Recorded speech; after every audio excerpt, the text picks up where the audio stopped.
Christmas season start ஆயிடுச்சு. Cake பண்ணலனா எப்படிங்க? வாங்க நம்ம கிச்சன் vloggerல ரொம்ப டேஸ்டியான ப்ளூபெர்ரி டிலைட்ஸ் எப்படி செய்யறதுன்னு பார்க்கலாம்.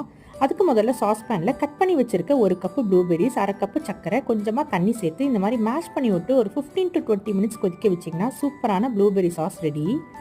அடுத்து பவுலில் ஒரு கப்பு பவுடர் சுகர், அரை கப்பு தயிர், 1/4 கப்பு ஃப்ளேவர்லெஸ் ஆயில் சேர்த்து நல்லா பீட் பண்ணிக்கோங்க.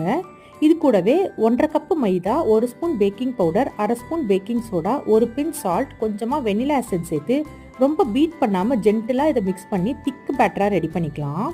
இதை மிக்ஸ் பண்ணும்போதே நம்ம ரெடி பண்ணி வச்சிருக்க ப்ளூபெர்ரி சாஸ் சேர்த்து மிக்ஸ் பண்ணிக்கலாம். பேட்டர் ரெடியானதும் மஃபின் மோல்ஸில் சேர்த்து 180 டிகிரிக்கு அவனில் வச்சு 20 மினிட்ஸ் பேக் பண்ணி எடுத்திங்கன்னா சூப்பரான ப்ளூபெர்ரி டிலைட்ஸ் ரெடி.